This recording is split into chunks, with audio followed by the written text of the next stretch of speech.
구약성경 사무엘기하 24장입니다. 주님께서 다시 이스라엘에게 진노하셔서 백성을 치시려고 다윗을 부추기셨다. 너는 이스라엘과 유다의 인구를 조사하여라. 그래서 왕은 데리고 있는 군사령관 요압에게 지시하였다. 어서 단에서부터 브엘세바에 이르기까지 이스라엘의 모든 지파를 두루 다니며 인구를 조사하여서 이 백성의 수를 나에게 알려주시오. 그러나 요압이 왕에게 말하였다. 임금님의 주 하나님이 이 백성을 지금보다 100배나 더 불어나게 하여 주셔서 높으신 임금님께서 친히 그것을 보게 되시기를 바랍니다. 그러나 높으신 임금님께서 어찌하여 감히 이런 일을 하시고자 하십니까? 그러나 요압과 군대 사령관들이 더 이상 왕을 설득시킬 수 없었으므로 요압과 군대 사령관들이 이스라엘의 인구를 조사하려고 왕 앞에서 떠나갔다.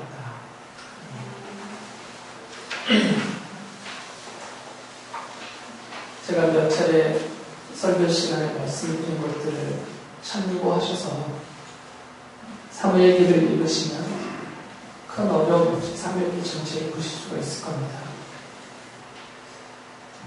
그런데 사무엘기를 다 읽다 보면 딱 한 군데에서 걸려요. 바로 제가 지금 읽어드린 이 다윗의 인구조사 사건에 보면 참 난감하게 됩니다. 이게 성경 해석적으로 쉽지가 않은 부분이기 때문에요. 왜 다윗이 인구조사를 했고 또 하나님은 그 인구조사가 왜 죄다, 악하다라고 여기셔서 인구조사는 다윗이 했는데 벌은 그 백성이 이스라엘이 받게 하셔서 7만 명이나 죽게 하시고 이런 사건들에 대해서 그냥 읽어가지고는 쉽게 이해가 안 됩니다. 도대체 하나님이 무엇을 말씀하시려고 하시는지. 그리고 주보의 첫째 면에 김 목사의 생각에도 제가 좀 밝혀놨는데 성경을 여러분이 읽으실 때 그냥 읽지 마시고 이 성경 안에서 은혜가 되는 말씀을 찾아내려는 그런 눈으로 성경을 보시지 말고요. 그 나쁜 것은 아니지만 조금 더 적극적인 방식으로 성경을 읽을 때 질문을 하세요. 스스로에게. 어떤 성경 본문을 읽으셨을 때 왜 하나님이 이렇게 하셨을까? 왜 하나님은 이런 말씀을 하셨을까? 그리고 이런 일들은 왜 성경 안에 하나님이 기록하여 주셨을까? 이렇게 늘 스스로에게 질문을 하시면서 성경을 보시라는 거죠. 그렇게 성경을 보시면 그렇지 않은 관점으로 보시는 분들보다 훨씬 더 깊게 그리고 넓게 하나님의 말씀을 이해하고 그 뜻을 찾게 될 것입니다. 그래서 저도 이 부분을 읽으면서 여러분에게 말씀을 드리고 준비하면서 질문을 몇 가지 했어요. 왜 다윗은 인구조사를 했을까? 두 번째는 그 다윗의 인구조사가 왜 하나님 앞에서는 죄가 됐을까? 세 번째는 왜 하나님은 그 다윗의 죄에 대한 벌을 그 백성 이스라엘에게 받게 하셨을까? 그리고 그 다음으로는 이 다윗이 속죄의 제사를 드린 이 여부수 사람 아라우나의 그 타당 마당의 의미는 무엇일까? 이런 것들이에요. 읽으면서 이제 계속 스스로에게 질문을 하고 여러분도 그런 궁금증이 있을 것 같으니까 그런 답들을 찾아서 제가 한 편의 설교를 여러분에게 오늘 알려드리려고 해요. 그러니까 조금 딱딱할 수가 있습니다. 그래도 너무 지루한 표정 짓지 마시고 시계 이렇게 보지 마시고 집중해서 보시면 좋겠습니다. 읽어드렸듯이 24장 사무엘기하 24장에 보면 다윗이 그 말년에 나이가 들어서 죽음을 얼마 좀 다윗의 말년입니다. 보면 이 말년에 요압과 군사령관들을 시켜서 이스라엘 사람들의 수를 세게 하죠. 인구를 조사합니다. 근데 이 명령을 내렸을 때 요압은 이 다윗의 명령을 이렇게 만류를 하죠. 옳지 않다라는 것입니다. 그래서 3절에 보면 어찌하여 감히 이런 일을 하시고자 하십니까? 요압은 무엇을 깨닫고 있었는지는 정확하게 여기는 기록은 안 나와 있지만 이게 크게 잘못한 일이다라고 요압은 알고 있었어요. 더군다나 같은 내용을 기록하고 있는 그 역대기상 21장의 같은 사건을 또 기록하고 있거든요. 거기 보면 이렇게 요압이 말해요. 어찌하여 임금님께서는 이스라엘을 벌받게 하시려고 하십니까? 라고 말을 해요. 다른 설명은 없습니다. 요압이 왜 이렇게 생각을 하고 있었는지, 그리고 요압은 도대체 무엇을 깨닫고 있었는지에 대한 기록은 없어요. 그런데 분명히 요압의 말을 통해서 본다면 요압은 다윗이 이스라엘 사람들의 수를 세는 것, 이 인구조사를 하는 것은 죄다라고 보는 거죠. 사소한 죄가 아니라 아주 큰 죄를 본 것이고, 이 다윗의 인구조사라는 이 죄악 때문에 하나님의 벌이 이스라엘 사람들에게 크게 내릴 것을 걱정하고 있어요. 그래서 그것을 만류했던 것이죠. 그런데 이 다윗은 요압이나 또 요압과 함께하는 군사령관들의 이런 만류를 듣지 않습니다. 그래서 어쩔 수 없이 왕의 명령이니까 이 사람들이 나가서 결국 인구조사를 하죠. 사무엘기를 보면 인구조사를 마쳤다라고 기록이 되어져 있는데, 역대기를 보면 요압이 인구조사를 마치질 않았어요. 거기 보면 베냐민 지파와 레위 사람들의 수는 세지 않았습니다. 그러니까 미완성의 상태로 인구조사가 마쳤다, 이런 표현이에요. 그러니까 완벽하게 다 센 것은 아닙니다. 요압이 두려움만 있었기 때문에 이거 인구조사를 하면 하나님께로부터 벌을 받을 것이라는 그런 두려움만 있었습니다. 근데 요압의 걱정처럼 역대기상 21장 7절을 보면 하나님께서는 이 일을 악하게 보셨어요. 죄악으로 보신 거죠. 다윗의 인구조사를. 그리고 다윗 자신도 이 인구조사가 다 끝난 다음에 스스로 그 양심의 가책을 받았어요. 내가 지금 잘못했다, 이렇게 깨달아진 거죠. 그래서 그가 사무엘기하 24장 10절에 보면 이렇게 나와요. 내가 이러한 일을 해서 큰 죄를 지었습니다 라고 하나님은 고백을 합니다. 또 17절에 보면 바로 내가 죄를 지은 사람입니다. 바로 내가 이런 악을 저지른 사람입니다 라고 말을 해요. 인구조사가 끝난 다음에 다윗 자신도 그게 죄이고 자기가 잘못했다라면서 깨달았던 거죠. 그런데 여기서 우리가 첫 번째 질문을 해봐야 되겠죠. 다윗이 한 인구조사가 왜 죄냐 이거죠. 상식적으로 보면 이스라엘이 아닌 다른 나라의 왕들이 그 나라의 백성의 수를 세는 것, 인구조사를 하는 것은 당연한 일이에요. 통치하는 면에 있어서 백성의 수를 정확히 세서 그 백성들에게 세금을 물리고 또 거기서 징집할 수 있는 군대로 모을 수 있는 사람들의 수를 세서 군사력을 강화하고 또 인구를 조사한 그 숫자를 통치의 자료로 사용해야 되기 때문에 이것은 오히려 현명한 왕이라면 정확하게 해야 되는 일이죠. 우리나라도 매년 인구조사를 하잖아요. 그러니까 인구조사 잘하는 그 자체는 일반적으로 보면 죄나 악은 아닙니다. 오히려 잘하는 일이에요. 그리고 또 다윗 이전에 성경을 보면 모세도 2번의 인구조사를 하거든요. 민수기를 보면 출애굽을 했을 때 먼저 첫 번째 인구조사를 하고 그리고 40년이 지나서 가나안 땅에 들어가기 전에 또 한 번 인구조사를 해요. 모세도 2번 인구조사를 했는데 그것에 대해서는 성경은 그리고 하나님은 죄라고 말하지 않습니다. 그런데 왜 이 다윗의 인구조사만 이게 죄라고 보시냐 그 말이에요. 제가 질문을 한 거죠. 그럼 답은 여러분이 좀 하셔야 됩니다. 왜 그럴까? 그냥 마음속으로 생각하시고 답을 내리세요.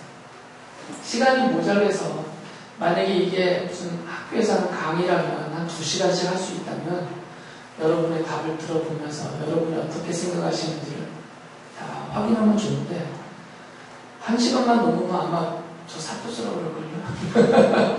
그러니까 시간이 없어서 여러분의 생각을 제가 다 확인하기는 어려우니까 여러분이 스스로 답을 내주세요. 성경을 이렇게 전체적으로 살펴보면 2가지의 답을 내릴 수가 있습니다. 물론 이것도 지금 사무엘기나 역대기에서는 이렇게 이런 이유 때문에 이게 죄다 이렇게 말해놓지 않았어요. 그러니까 그 답을 그냥 이 본문만 읽어서는 왜 다윗의 인구조사가 죄가 되는지 답을 찾을 수가 없습니다. 그러나 이것은 성경 전체를 봐야 돼요.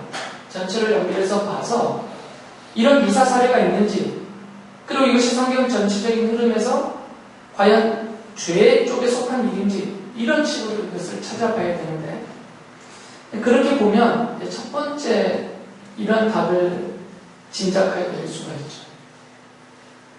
제가 하나님이 아니기 때문에 100% 이것 때문에 죄라고 말했습니다 이렇게 할 수는 없어요.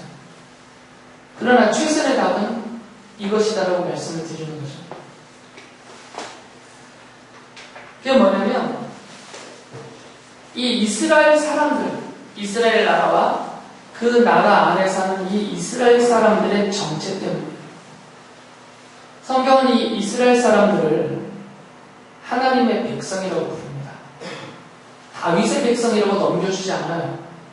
그리고 이 나라를 하나님이 다스리는 하나님의 나라, 여호와의 나라 이렇게 부르지 다윗의 나라 이렇게 부르지 않습니다.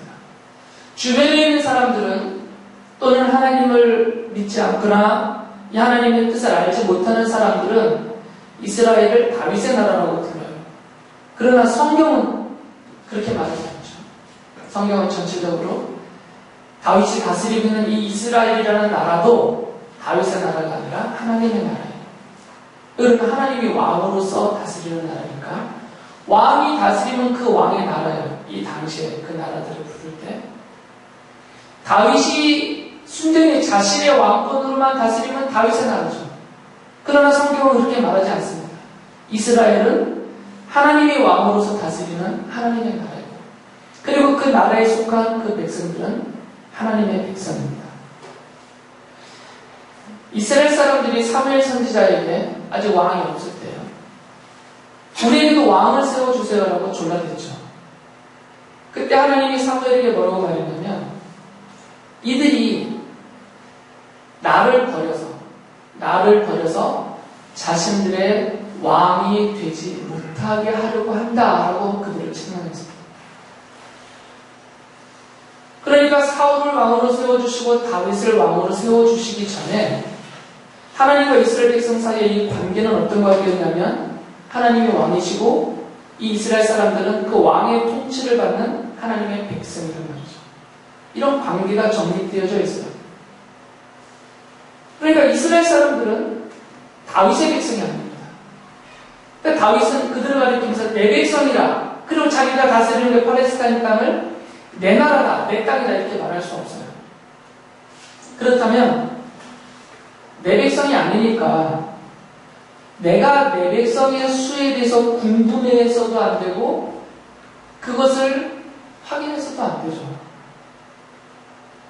제가 윤정인의 집에 가서 도대체 윤정인의 집에는 젓가락이 몇 개가 있는지 숟가락이 몇 개가 있는지 제가 궁금해서 얘네 집에 가서 막 다 뒤져가지고 세고 있다라면 이게 말이 되겠어요? 우리 집이 아니잖아요. 내 거가 아닌 것은 궁금해서도 안 되고 그것을 뒤져서 파악해서도 안 되죠. 그냥 도둑질이나 하는 일이에요. 그러니까 다윗은 이런 짓을 하면 안 되죠. 내 것이 아니니까. 물론 이 사무엘기 1장을 보면 하나님께서 다윗에게 이 백성의 수를 세라라는 이렇게 명령을 하신 것처럼 보여요. 다시 한번 읽어드리면 주님께서 다시 이스라엘에게 진노하셔서 백성을 치시려고 다윗을 부추기셨다. 너는 이스라엘과 유다의 인구를 조사하여라. 여기만 보면 하나님이 다윗에게 명령하셔서 다윗은 그 명령대로 순종한 것처럼 보인단 말이죠. 그런데 똑같은 사건을 기록하고 있는 역대기상 21장을 보면 역대기상 21장 1절을 제가 읽어드릴게요.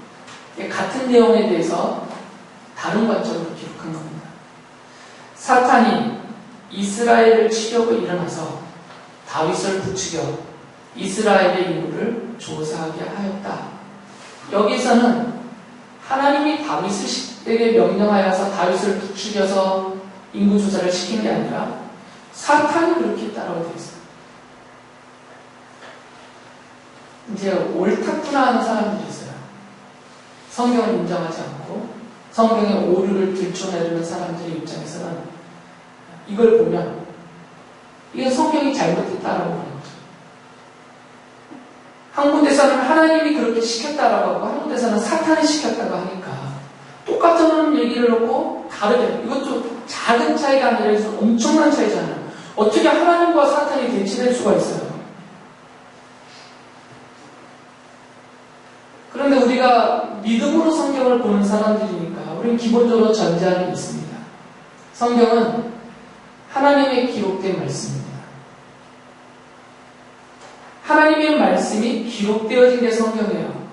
그럼 우리가 본질적으로 알고 있는 것은 하나님께서는 무한하시고 불변하시고 영원하시고 전지전능하신 분이기 때문에, 그리고 거룩하신 분이기 때문에 그 하나님께로부터 나온 말씀, 그리고 하나님의 뜻과 생각을 기록해 놓은 성경이 오류가 있을 수가 없겠죠.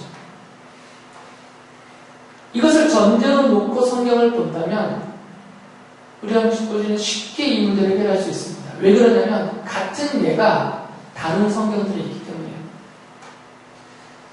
첫 번째 예는 욥기를 보시면 그 욥기에서 욥기 첫 장, 1장의 내용을 보면 하늘에서 하나님 앞에 하나님의 아들들이라고 불려지는 천사들이 쭉 모여 있어요. 그런데 거기에 누가 서 있냐면 사탄이 서 있어요. 하나님 앞에. 그리고 사탄이 서서 하나님 앞에 고소를 해요. 고발을 하죠. 무엇을 고발하냐면 욥에 대해서 고발을 합니다. 하나님이 욥의 믿음을 칭찬하셨거든요. 그랬더니 사탄이 하나님이 이 욥에게 베푸신 은혜가 너무너무 크기 때문에 욥이 하나님을 믿는 겁니다. 만약에 욥이 하나님께로부터 아무런 은혜도 받지 않고 돌보심을 받지 않고 그 많은 복을 받지 않은 상태라면, 더 나아가서는 만약에 하나님이 베푸신 것을 다 거두어가 버리신다면 분명히 욥은 하나님을 믿지 않고 하나님을 저주할 겁니다. 라고 하나님께 욥을 고발해요. 고소라는 거죠.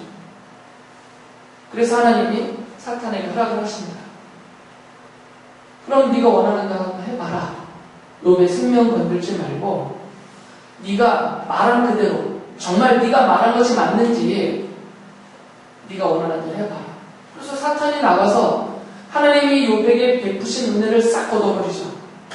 자녀들도 걷어 죽이고 재물도 싹 뺏어버리고 욥의 아내도 저주하고 떠나고 욥은 그 몸에 아주 극한 가려움증이 생겨서 막 깨진 기와장으로 몸을 긁어도 시원하지 않은 그런 고통스러움에 떨어뜨리잖아요. 그래도 욥은 끝까지 믿음을 지킵니다. 이 사건이 욥기 첫 1장, 2장에 나와요. 그리고 이제 사탄은 사라져버리죠. 욥기에서. 그래서 욥기 전체를 이렇게 다음에 또 기회가 되면 말씀드리겠지만 욥기 전체를 해석하는 데서 1장부터 4장까지 쭉 보면 거기에서 하나님이 하시는 말씀이 있어요. 이 사건을 통해서. 그러니까 하나님이 하시려고 하신 말씀, 우리에게 계시하고자 하시는 그 말씀이 있기 때문에 이것을 말씀하시기 위한 도입부에서 사탄을 사용하셨을 뿐이에요. 허용하신 거죠. 하고자 하는 거. 그러니까 이 사탄이라는 존재는 하나님과 동등한 위치에서 하나님을 대적하는 하나님의 대적자가 아닙니다. 스가랴서에도 같은 내용이 나와요. 스가랴서에 보면 스가랴 선지자가 환상 중에 하나님을 뵙는데 그때 하나님 앞에서 사탄이 하나님의 그 종으로 사용하시는 여호수아 대제사장을 이 사탄이 또 고소 고발을 해요. 거기서. 그러니까 같은 내용이 성경에 나오거든요. 그러니까 사탄은 독자적으로 하나님의 영향을 받지 않고 하나님의 섭리의 주권 바깥에서 자기만의 스스로의 어떤 권세를 가지고 자기의 뜻대로 세상을 주물러댈 수 있는 그런 존재가 아닙니다. 성경은 사탄의 존재를 그렇게 인정하지 않습니다. 사탄이라고 해봤자 고작해야 하나님이 창조하실 때, 온 세상을 창조하실 때 천사들의 무리들도 창조를 하셨는데 그 하나님이 창조하신 그 무리들 중에 속하여 있다가 타락하여서 벌받고 쫓겨난 자들이 사탄과 악한 영들이에요. 그러니까 하나님의 그 손에 달려있는 그 섭리와 통치 아래에 있는 하나의 도구로서의 피조물에 불과합니다. 그러니까 이 사탄이라는 존재는 적극적으로는 하나님이 천사들의 무리를 사용하셔서 그들에게 명령하시고 그들을 부리셔서 하나님의 뜻을 이루시고 또 이 사탄과 악의 세력들은 악한 영들은 하나님이 적극적으로 명령하셔서 이렇게 하라 저렇게 하라 그렇게 하시지 않더라도 그들이 행하는 그 악함을 하나님이 넓으신 뜻 안에 두셔서 하나님이 허용하실 때는 허용하시고 막으실 때는 막으시면서 하나님의 뜻을 이루어가는 도구로 쓰신다는 거죠. 이것을 전제로 해놓고 이 본문들을 보면 사탄이 지금 다윗을 부추기고 있어요. 그리고 이 사탄의 부추김을 받아서 다윗은 교만함에 빠집니다. 그래서 이 하나님의 백성을 자기 백성이라 여기고 이 하나님의 나라를 나의 나라라고 여기는 착각과 어리석음에 빠져서 인구주사를 한 것이에요. 그러니까 사무엘기 저자는 어떤 관점에서 보냐면 사탄을 제가 좀 전에 설명드린 그런 존재로 보기 때문에 적극적으로 하나님이 그렇게 다윗에게 개입하신 것은 아니더라도 이 사탄의 악함을 하나님이 허용하시는 차원에서 결국은 하나님이 그렇게 하게 하신 것이다 라고 그런 관점에서 기록을 해놓은 것이에요. 똑같은 사건을 전혀 다르게 말하는 게 아니라 좁은 의미에서는 사탄이 이 일을 꾸민 것이고 넓게 보면 이 사탄조차도 하나님의 섭리 아래 그 허용하심 속에서 이 일을 이뤘기 때문에 넓게 보면 하나님께서 이렇게 하신 것이다 라고 기록을 하는 거죠. 이것은 전혀 오류가 없는 성경적인 해석입니다. 그런 관점에서 보셔야 돼요.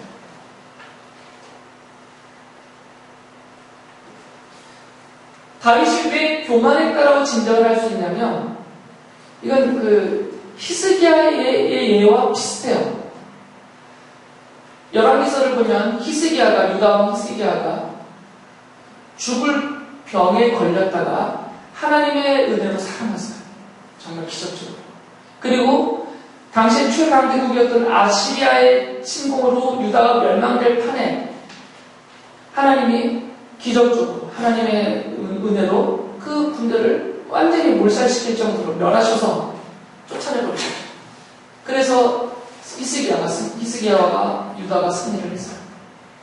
그런데 이제 이 사실을 당시에 이제 막 신흥 강국으로 일어나는 그 바빌로니아가 사신을 보내서 이 아팠다가 살아난 이 히스기야를 조공을 하겠죠. 사신이 왔어요.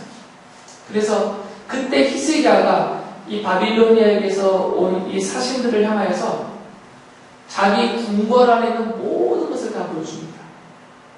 그리고 심지어는 성전 안에 있는 모든 것까지 다 보여줍니다. 왜 보여줬겠어요? 자랑스러운 거죠. 내 나라가 이렇게 국력이 대단하다. 자랑스러운 왜 그렇게 판단하냐면 바로 뒤에 이어서 이 사신들이 보고 돌아가자마자 하나님이 이사야 선지자를 보내서 히스기야를 책망해요. 그러면서 그것을 책망하시고 거기에 대해서 하나님이 벌을 내리세요. 그 내리신 벌은 바빌로니아가 유다를 쳐들어와서 유다를 완전히 멸망시킬 것이고, 히스기야 네가 쟤네들한테 보여준 그 모든 것들 다 쟤네들이 다 뺏어갈 것이고, 포로로 너희들은 잡혀갈 것이고, 너의 아들로서 왕이 되어져 있었던 자도 포로로 잡혀서 거기서 죽을 것이다. 하나님의 벌을 내려 부리십니다. 그러니까 이것을 히스기야의 교만으로 보신 거죠. 왜 히스기야 교만으로 보셨냐면, 히스기야가 그 자랑질한 바빌론의 그 사신들에게 자랑질한 그 모든 것들은 누구일까요? 하나님의 거잖아요. 이스라엘 전체가 하나님의 것이고, 이스라엘 나라 백성들이 다 하나님의 백성이고, 그 나라 안에 하나님이 주신, 그가 자랑하고 있는 모든 것들도 다 하나님이 주신 것이고, 히스기야는 그냥 왕으로서 맡아서 관리하고 그러고 있는 그런 존재일 뿐이에요. 같은 경우로 보는 거죠. 다윗도 이런 같은 흐름이 있기 때문에 그것을 교만으로 보는 것입니다. 저번 설교 때도 제가 읽어드렸던 역대기야 13장 8절을 보면 이렇게 말하죠. 지금 아비야가, 남왕국 유다의 왕 아비야가 북왕국에 쳐들어온 여로보암 2세의 세력들을 향해서 말합니다. 너희는 수도 많고 또 여로보암이 너희의 신이라고 만들어준 금송아지들이 너희와 함께 있다고 해서 지금 다윗의 자손이 맡아 다스리는 주님의 나라를 감히 대적하고 있다라는 말이에요. 이게 명확한 내용이에요. 다윗의 자손들은 지금 왕이 되어 있어요. 유다의 왕이에요. 그러니까 유다의 이 이스라엘의 왕은 그냥 주님의 나라를, 하나님의 나라를 맡아서 관리하는 그런 종에 불과하다는 거죠.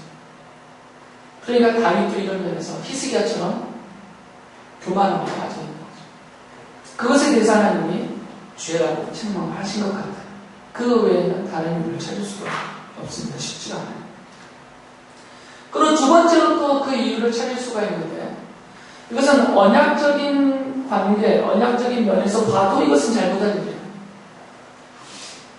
하나님이 처음 이 다윗의 조상이고 이스라엘의 조상인 아브라함을 선택하고 부르실 때 아브라함에게 약속을 하셨어요. 내 자손을 좀 번성하고 큰 나라가 되게 해주겠다. 그래서 창세기 13장 16절에 보면 땅의 먼지처럼 많게 해줍니다. 내 자손들을. 그리고 창세기 15장 5절에 보면 하늘을 보라 하시면서 하늘의 별처럼 많게 해주겠다 하셨어요. 두 개의 공통된 특징이 뭐예요? 땅의 먼지처럼, 하늘의 별처럼 셀 수 없이 많다는 거죠. 이 하나님의 약속은 영원한 약속이에요. 아브라함에게 주신 영원한 약속이거든요. 그래서 이 약속이 지금 아브라함에게서 시작해서 이집트로 야곱이 자기 일가를 끌고 데리고 내려갔을 때 고작 70여 명이 내려갔고 400년 후에 칼 들고 싸울 수 있는 장정만 60만 명이 되는 최대 집중을 갖다 한 250만 명이나 되는 큰 민족을 이루게 하시고, 지금 가나안 땅을 정복해서 이 다윗 시대의 인구수를 조사하니까 칼 들고 싸울 수 있는 사람이 120만 명이 넘어요. 지금 수가 엄청나게 늘어가고 있는 것이에요. 이 약속은 앞으로도 계속될 것입니다. 그러니까 다윗이 이런 언약적인 흐름을 알고 있다면 그 수를 셀 필요가 없는 거죠. 이 백성은 하나님의 백성이고 하나님이 아브라함에게 약속했던 것처럼 계속해서 번성하게 할 거니까 지금 이 수를 세는 게 의미가 하나도 없어요. 이 언약적인 흐름에서도 지금 다윗은 벗어나고 있는 것이에요. 그래서 요압이 24장 3절에서 이런 말을 하는 것이죠. 임금님의 주 하나님이 이 백성을 지금보다 100배나 더 불운하게 하여 주셔서 높으신 임금님이 그것을 보게 되시기를 바랍니다. 저는 요압이 어느 정도로 이 믿음의 사람이고 하나님의 계시를 받고 있는 사람인지는 모르지만 최소한 이 장면에 있어서는 요압이 다윗보다 나아요. 요압은 다윗의 행위가 죄다, 악하다라고 그를 말렸고 그 다윗의 이 인구조사가 결국은 이스라엘 백성 전체에게 하나님이 큰 벌을 내리게 할 것이라는 것을 알고 있었어요. 그리고 지금 이 표현을 보면 아브라함에게 계신 언약의 흐름 속에서 지금 이 다윗의 이 다스리고 있는 이스라엘이 더 번성하고 100배가 더 많아질 것이라는 것을 바라보고 있기 때문에 훨씬 더 언약적인 관점에서 지금 이 인구조사에 접근하고 있는 거죠. 나중에 다윗이 하나님 앞에 고백합니다. 24장 10절을 보면 참으로 내가 너무나도 어리석은 일을 하였습니다 라고 고백해요. 이 어리석다라는 표현은 내가 생각을 잘못했다는 거죠. 잘못 알고 있었고 잘못 생각해서 잘못된 결정을 했다는 표현. 그러니까 다윗이 이 인구조사를 강행할 때 다윗은 지금 어리석은 상태에 있는 것입니다. 그 총명하던 다윗이 늘 하나님의 뜻을 구하고 늘 하나님의 마음에 합해서 하나님을 기쁘시게 해드리던 그 다윗이 지금 요 시점에서는 마치 우리아의 아내를 강제로 겁탈해서 자기 아내로 삼은 것처럼 그 당시처럼 이 순간순간 다윗이 지금 어리석음에 빠져 있는 거죠. 이 시점에도 그가 스스로 어리석었다라는 것을 깨달은 거죠. 왜 다윗이 어리석음에 빠졌겠어요? 그 믿음의 사람이고 그 경건한 사람이고 성경은 다윗을 선지자라고 부릅니다. 그런 다윗이 왜 이런 엄청난 어리석은 짓을 하게 됐겠어요? 이유는 뭘까요? 사탄의 유혹을 받았잖아요. 지금 성경이 이렇게 말하고 있잖아요. 역대기상에서 사탄이 그를 미혹시켰어요. 어리석게 만들고 그를 부추겼어요. 부추겼다는 얘기는 뭐겠어요? 그를 더욱더 교만하게 만든 거죠. 그래서 어리석음에 빠져서 이 짓을 한 거죠.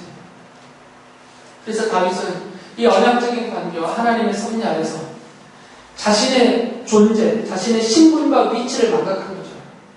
이스라엘은 하나님의 백성이고 이 나라는 하나님의 백성이고 자신은 그 하나님의 왕권의 지상적인 대리자로서 이 나라를 맡아서 관리하는 종에 불과하다는 것을 잊어버렸던 거죠.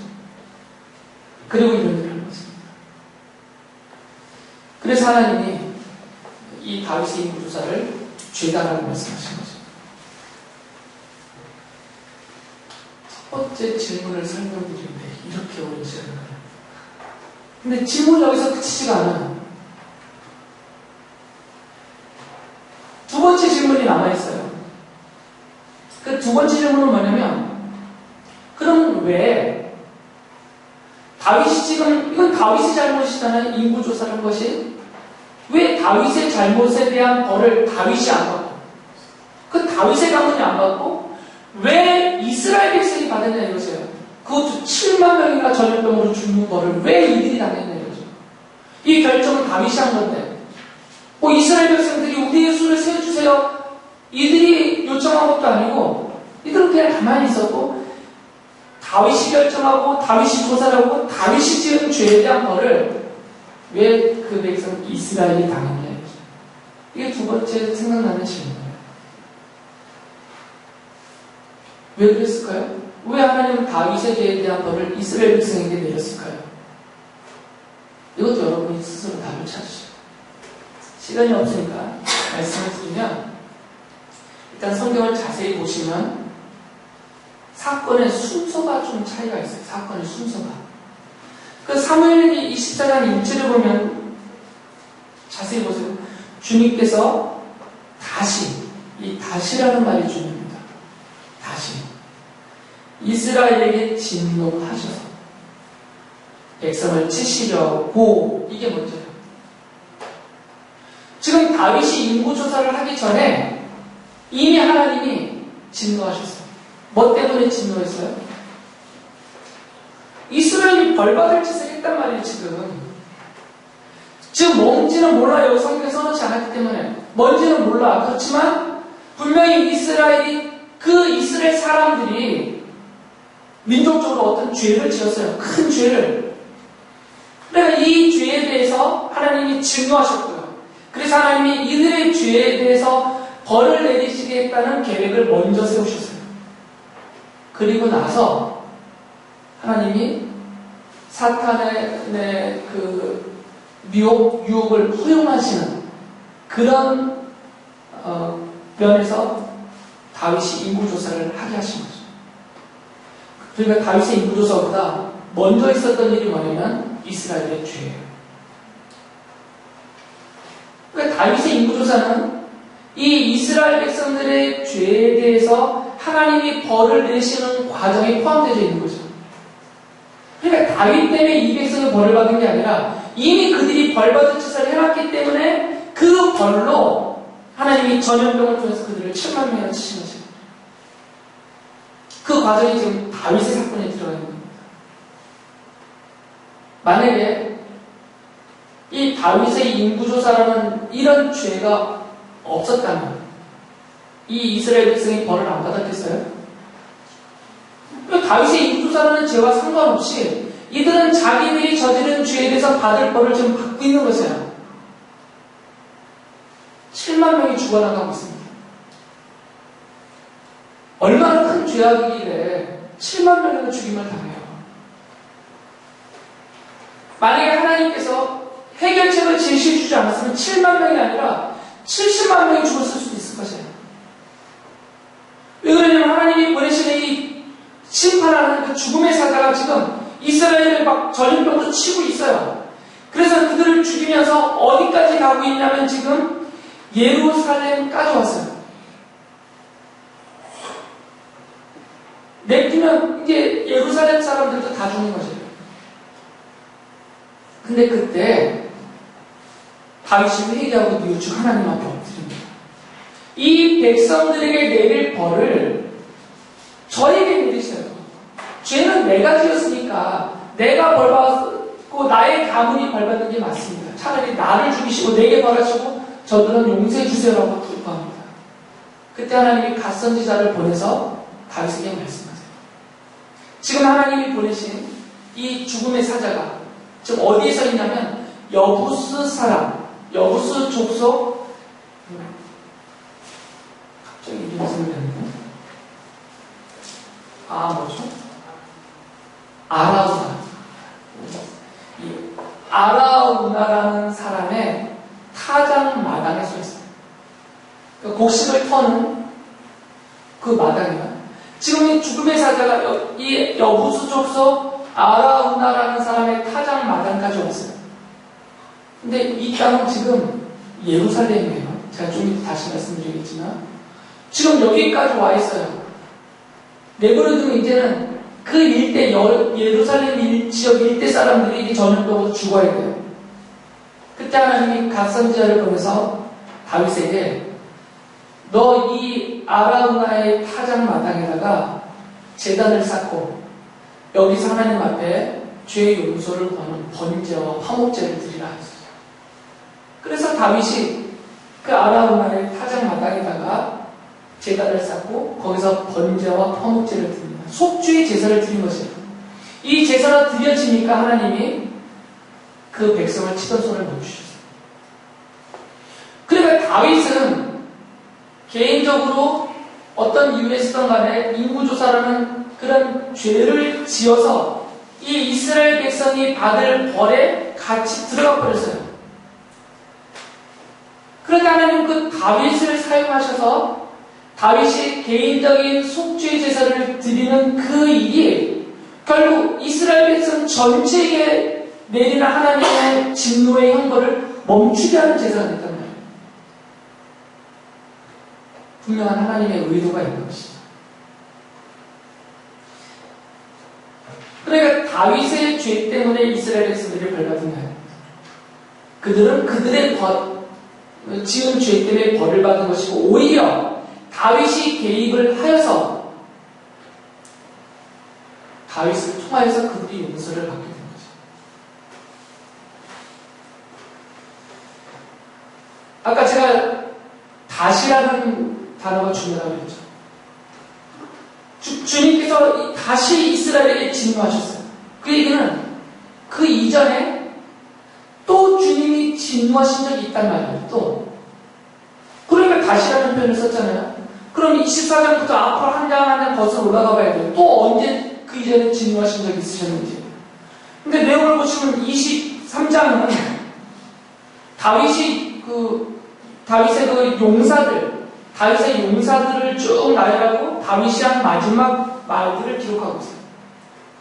그리고 22장은, 넘어와서 22장은 다윗의 승전가예요. 다윗이 평생 동안 주님께서 자신에게 승리하게 해주신 것에 대해서 승전의 감사 찬양을 하고 있어요. 그리고 더 이제 올라가서 보면 21장을 보면 21장 15절부터 마지막 절까지는 다윗의 용사들에 대한 기록이고, 그리고 2절부터 14절까지는 기브온 사람들의 복수를 다윗이 해주는 사건을 기록하고 있어요.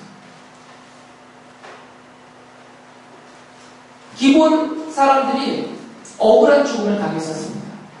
여호수아가 이스라엘 백성, 여호수아가 이스라엘 사람들을 데리고 요단강을 건너서 가나안 땅을 정복할 때 이 기브온 사람들과 평화의 언약을 맺었어요. 그래서 기브온 사람들이 그때부터 이스라엘 사람들 사이에서 함께 살기로 했어요. 이들을 치지 않기로 했거든요. 평화의 언약을 맺었단 말이에요. 그런데 사울이 이 기브온 사람들을 살육한 사건이 있었어요.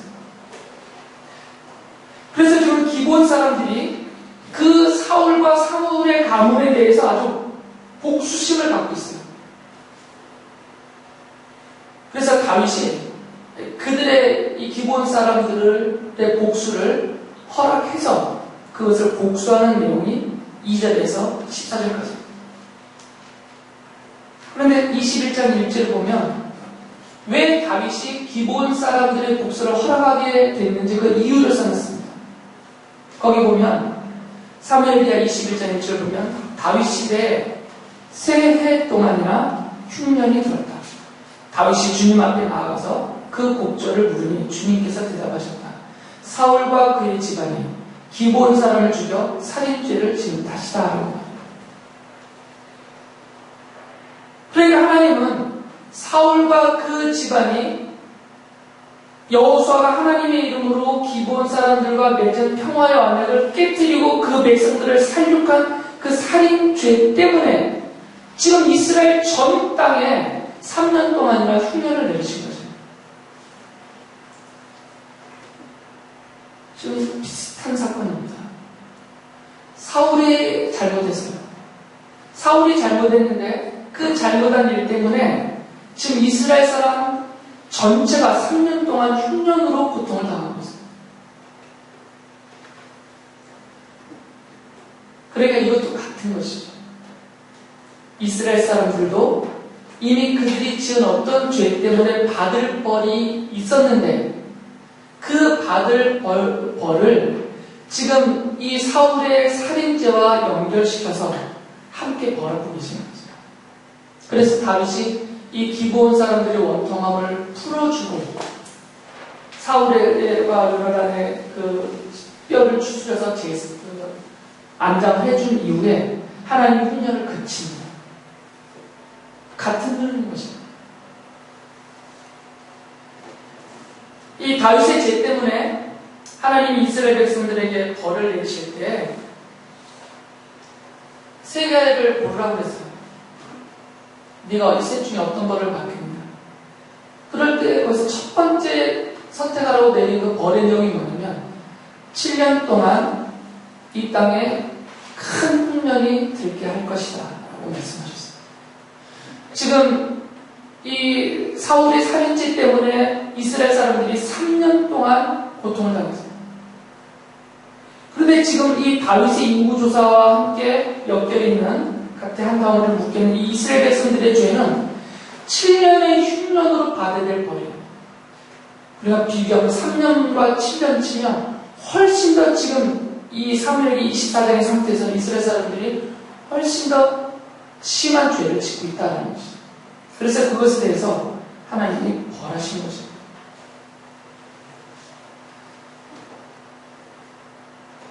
두 번째 질문에 대해서 답을 드린 겁니다. 오늘은 참으세요. 중요한 내용이 더 나오네요. 세 번째 질문. 읽다 보면 생기는 질문이에요. 이게 가장 중요한 질문입니다. 왜? 이 아라우나의 타작 마당은 왜 중요할까? 왜 그러냐면 다윗이 여기서 제사를 지내고 속죄 제사를 지내고 하나님의 제사를 받으셔서 이스라엘에게 내릴 벌을 이제 용서하셨어요. 사무엘기하는 여기까지만 기록해놨어요. 여기까지만. 그런데 역대기는 그 뒷부분을 더 자세하게 기록해놨거든요. 뒷부분에 보면 역대기상 이제 21장의 사건이 22장으로 넘어가면서 22장 1절에 이렇게 기록이 되어 있습니다. 사무엘기에는 이게 없어요. 그때 다윗이 말했다. 바로 이것이 주 하나님의 성전이요 이곳이 이스라엘의 번제단이다 라고 말합니다. 다윗은 지금 그 아라우나의 타작 마당에 번제단 제단을 쌓고 제사를 드린 그 자리를 이곳이 하나님의 성전터다라고 말합니다. 하나님의 성전터다. 그런데 성경을 보면 이 땅의 지명이 나와요. 지금 이 아라우나는 어느 족속 사람이라고 했어요? 여부수 족속이잖아요. 사사기 1장 21절을 보면 베냐민 자손은 예루살렘에 거주하는 여부수 족속을 쫓아내지 못하였으므로 여부수 족속이 베냐민 자손과 함께 오늘까지 예루살렘에 거주하니라 라고 말하고 있습니다. 그러니까 이 아라우나의 이 타작마당은 지금 사사기 표현대로 보면 어디예요? 예루살렘이라는 말이에요. 지금 이 예루살렘이에요. 그래서 다윗의 아들 솔로몬이 다윗이 죽고 난 다음에 아버지의 뜻을 받들어서 성전을 짓습니다. 어디다 지었을까요? 거기다 지었어요. 거기다가. 역대기하 3장 1절에 보면 솔로몬은 예루살렘 모리아산에 주님의 성전을 짓기 시작하였다. 그곳은 주님께서 그의 아버지 다윗에게 나타나셨던 곳이다. 본래는 여부수 사람 오르난, 이건 아라우나에 대한 다른 얘기입니다. 오르난의 타작 마당으로 쓰던 곳인데 다윗이 그곳을 성전터로 잡아놓았다. 그러니까 바로 그 타작 마당에다가 솔로몬은 성전을 지었고요. 그 성전을 성경 예루살렘 성전이라고 부릅니다. 근데 여기서 그치지 않아요. 성경을 보면 그 좀 전에 뭐라고 제가 얘기했어요. 솔로몬은 예루살렘 모리아산이라고 했어요. 그래서 여기가 지금 모리아산이란 말이에요. 그 예루살렘이라는 넓은 지역 중에서 모리아산이에요. 모리아산이라고 해서 높은 그런 산이 아닙니다. 낮은 작은 산이에요. 지금 그 모리아산에다가 성전을 지었어요. 성경에 보면 모리아라는 산이라는 이 지명에 대해서 한 번 더 언급이 되어 있습니다. 딱 한 번 더. 언제 나왔을까요? 기억을 다듬어 보세요. 모리아 산으로 떠오르는 사람 없어요. 아브라함이에요. 하나님이 아브라함에게 창세기 22장 2절에 보면 이렇게 말씀하세요. 여호와께서 이르시되 내 아들 내 사랑하는 독자 이삭을 데리고 모리아 땅으로 가서 내가 내게 일러준 한 산 거기서 그를 번제로 드리라 라고 말합니다. 당시에 아브라함은 부엘세바에 살고 있었는데 이 부엘세바에서 3일 길을 걸어서 모리아산에 도착합니다. 3일 길을. 부엘세바는 이스라엘 남쪽이에요. 맨 끝. 여기서 3일 길이라고 말하면 100km를 올라가는 예루살렘이 있어요. 지금의 지도에서도. 그러니까 부엘세바와 예루살렘은 100km 정도 거리가 돼요. 나귀에다가 물건을 싣고 이미 나이가 노쇠한 아브라함이 된 것을 타고 걸어서 3일이면 도착할 수 있는 거예요. 그래서 이것을 확인하기 위해서 또 좀 열심과 여력이 있는 분들이 실제로 이것을 걸었어요. 그 길을. 그래서 그것을 확인을 하고 블로그나 카페나 이런 데 많이 올려놨습니다. 그러니까 지금 아브라함이 아들 하나님의 말씀대로 아들 이삭을 바치러 올라간 그곳이 바로 이 모리아산인데, 이 모리아산이 지금 역대기야 3장 1절에서 솔로몬이 성전을 세운 바로 그곳입니다. 한 번 더 이야기가 나오죠. 예수께서 골고다 언덕에서 십자가에 못 박혀 죽임을 당하셨습니다. 이 골고다 언덕은 이 예루살렘 성전 북동쪽으로 한 200m 올라가면 높이가 한 20여 미터 되는 작은 언덕이에요. 산도 아닙니다. 작은 언덕. 거기에서 못 박혀 죽임을 당하셨어요. 이게 지금 시간적으로는 거의 2000년간의 시간입니다. 예수님으로부터 1000년 전에 다윗, 그리고 또 거기서 더 1000년 전, 예수님으로 치면 약 2000년에부터 시작된 사건의 흐름이에요. 그러니까 진영이 아주 1cm도 틀리지 않고 완벽하게 일치하다고 말할 수는 없지만 넓게 불려지는 진영으로 볼 때 아브라함이 아들 이삭을 바치려고 번제단을 쌓았던 그 자리가 모리아산이고, 다윗이 속죄의 제사를 드렸고 여기가 성전터라고 말했던 이 아리우나의 그 타작마당이 바로 그 모리아산이고, 솔로몬이 성전을 지었던 예루살렘 성전의 자리가 바로 그 자리고, 예수님이 십자가에 못 박혀 죽임을 당하신 자리가 바로 그곳입니다. 같은 지역이란 말이에요. 그래서 지금도 유대인들이나 이슬람 사람들은 그 예루살렘 성전 그 뜰 안에 보면 별로 크지 않은 이렇게 바위가 하나가 있어요. 그 바위를 아브라함이 이삭을 번제로 바쳤던 그곳이다. 또 이스라엘 사람들은 아브라함이 이삭이 아니라 이스마엘을 바쳤던 그곳이다. 이렇게 불러요. 그리고 이슬람 사람들은 자기들의 그 시조이죠. 마호멧이 승천한 곳이 바로 이 바위다라고 불러요. 그래서 거기서 성지를 여기고 있어요. 이게 다 한 장소란 말이에요.